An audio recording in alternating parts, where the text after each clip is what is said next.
Assalamualaikum warahmatullahi wabarakatuh. Kami dari kelompok 2 akan menjelaskan mengenai topik litosfer yang mencakup pergeseran benua, lempeng tektonik, dan gempa bumi. Perkenalkan anggota dari kelompok 2. Yang pertama, Anjali Laldemoviro. Yang kedua, Sinta Debi Yuni Arodu Aishi. Yang ketiga, Lubatus Ilmia. Yang keempat, Iza Kutsiatul Laduni. Yang kelima, Uswatun Hasanah.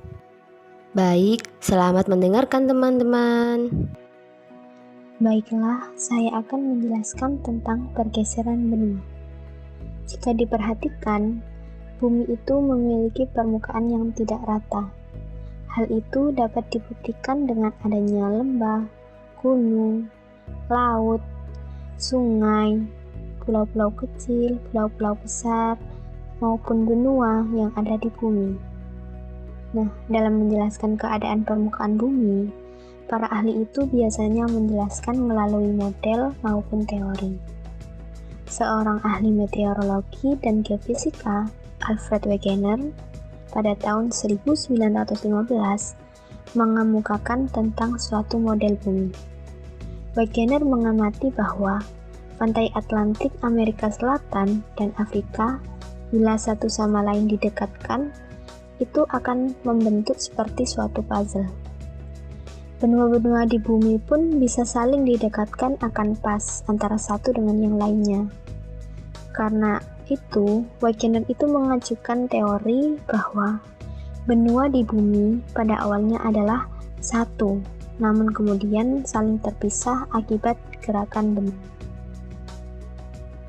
Bumi ini terkenal dengan sebutan teori pergeseran benua atau continental drift theory. Nah, dari teorinya tersebut, Wegener itu membuat model suatu benua tunggal yang sangat besar, yang disebut Pangea. Menurut Wegener, Pangea itu ada sekitar 300 juta tahun yang lalu. Tapi kemudian Pangea itu pecah, dan pecahan Pangea tersebut saling memisah menjadi benua-benua yang dilihat sekarang.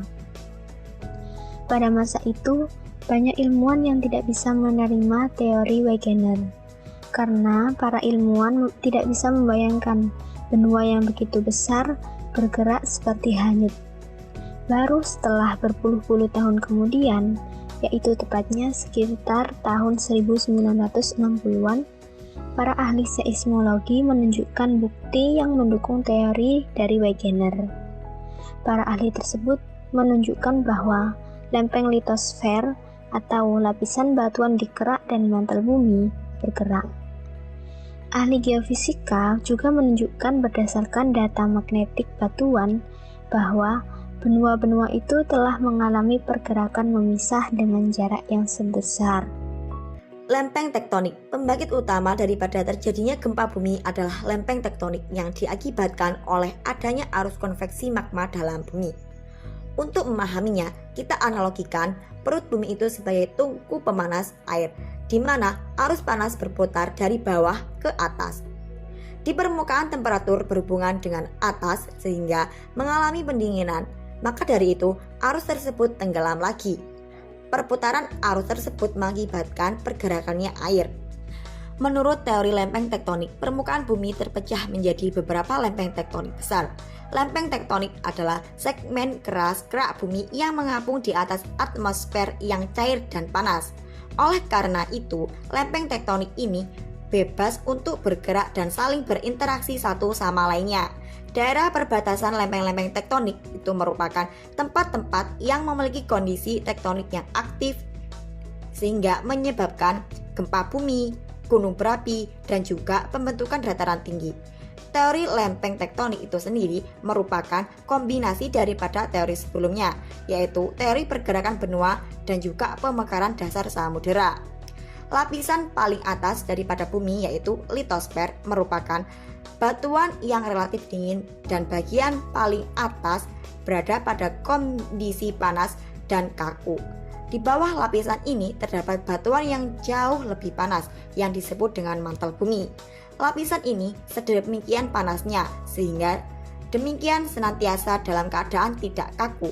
sehubungan dalam pergerakan sesuai dengan proses pendistribusian panas yang kita kenal sebagai aliran konveksi. Lempeng tektonik itu sendiri merupakan bagian daripada litosfer padat dan terapung di atas mantel ikut bergerak satu sama lainnya. Ada 3 kemungkinan pergerakan suatu lempeng tektonik relatif terhadap lempeng lainnya, yaitu apabila kedua lempeng saling menjauh, spreading, saling mendekati, kolision, dan saling geser, transform. Jika kedua lempeng ketemu pada suatu sesar, keduanya dapat saling menjauhi, saling mendekati, ataupun saling bergeser. Umumnya gerakan ini berlangsung lambat dan tidak dapat dirasakan oleh manusia, namun terukur sebesar 0 sampai dengan 15 cm per tahunnya. Kadangkala bergerak ini macet dan saling mengunci, sehingga terjadilah penggumpalan energi yang berlangsung terus-menerus sampai pada suatu saat batuan pada lempeng tektonik tersebut tidak lagi kuat menahan gerakan tersebut, sehingga terjadilah pelepasan mendadak yang kita kenal sebagai dengan gempa bumi. Nah, maka dari itu, cara termudah daripada menemukan jalur lempeng tektonik itu sendiri yaitu dengan cara mengamati distribusi gempa-gempa yang dangkal. Nah, sumber gempa bumi berada pada pembatasan lempeng-lempeng tektonik dan sesaran aktif. Dan Indonesia itu sendiri merupakan daerah yang rawan akan gempa. Oleh karena itu, terletak pada pertemuan 3 lempeng tektonik utama dan 1 lempeng tektonik kecil. Ketika lempeng tersebut adalah lempeng tektonik Indo-Australia, lempeng Eurasia, lempeng Pasifik, dan juga lempeng kecil Filipina. Pada tahun 1918, Alfred Wegener memberi gagasan baru bahwa benua telah berpindah dari posisi asalnya dan kenyataan benua tersebut sampai sekarang masih sedang bergerak. Untuk menerima gagasan tersebut haruslah disertai dengan bukti-bukti, di antaranya kenyataan bahwa benua sekarang menjadi potongan-potongan lempeng bila disambungkan memiliki kecocokan sebagaimana dengan puzzle. Bukti lainnya adalah kesamaan pada jenis fosil di tepi benua yang berbeda-beda, kejadian tektonik yang sama pada tepi benua yang berbeda, serta terdapatnya glacier pada benua dekat ekuator. Susunan lempeng yang terjadi sekarang pada mulanya adalah satu kesatuan, yaitu lempeng benua Pangea pada tahun 225 juta tahun yang lalu. Kemudian pada masa Triasik berumur 200 juta tahun yang lalu terpecah menjadi 2, yaitu Laurasia di utara dan Gondwana di selatan. Pada masa Jurasik saat 135 juta tahun yang lalu sudah mulai terpecah-pecah, diikuti masa Kretasius 65 juta tahun yang lalu sampai seperti sekarang. Pergerakan lempeng tidak harus dipengaruhi oleh rotasi bumi pada sembunyinya. Sebagaimana diketahui bahwa kecepatan rotasi yang berada pada bola bumi akan semakin cepat ke arah ekuator. Pada prinsip bagian kutub Euler-Pool masuk ke dalam lingkaran besar pergerakan lempeng bumi, di mana arah ekuator masuk ke dalam lingkaran kecil. Gerakan relatif lempeng sesuai dengan proses pembalikan medan magnet bumi yang membuktikan adanya perubahan evaluasi bumi di daerah Mediceanus Rai. Penelitian kemagnetan bumi juga telah membawa pada penemuan bukti evolusi bumi dari masa dahulu hingga masa sekarang. Sifat-sifat perubahan pola medan magnet bumi atau paleomagnetisme mengalami siklus setiap 400.000 tahun. Bukti adanya induksi kemagnetan bumi yang berubah-ubah sesuai dengan pola medan magnet dapat dilihat pula dari lava yang keluar dari magma gunung berapi serta dari pemekaran dasar samudera yang berlapis-lapis. Gempa bumi. Gempa bumi adalah peristiwa bergetar atau bergoncangnya bumi karena pergerakan atau pergeseran lapisan batu pada kulit bumi secara tiba-tiba. Gempa bumi dapat terjadi kapan dan di mana saja. Meskipun demikian, gempa bumi tidak dapat terjadi di sembarang tempat, tetapi umumnya gempa bumi terjadi di sekitar batas lempeng yang membentuk jalur gempa bumi dunia. Berdasarkan atas penyebabnya, gempa bumi dapat dikelompokkan menjadi beberapa macam, di antaranya yaitu tektonik, vulkanik, runtuhan, jatuhan meteor, dan gempa bumi buatan manusia. Yang pertama, gempa tektonik. Gempa bumi tektonik adalah gempa bumi yang disebabkan oleh pelepasan energi elastis yang tersimpan dalam lempeng tektonik. Kedua, gempa bumi vulkanik. Gempa bumi vulkanik adalah gempa bumi yang disebabkan oleh kegiatan gunung api magma yang berada pada kantong di bawah gunung tersebut mendapat tekanan dan melepaskan energinya secara tiba-tiba, sehingga menimbulkan getaran tanah. Yang ketiga, yaitu gempa bumi runtuhan. Gempa bumi runtuhan adalah gempa bumi lokal yang terjadi apabila suatu gua di daerah batuan karst atau lokasi pertambangan runtuh. Yang keempat, yaitu gempa bumi jatuhan meteor, yaitu gempa bumi yang disebabkan oleh jatuhnya meteorit atau benda langit ke permukaan bumi.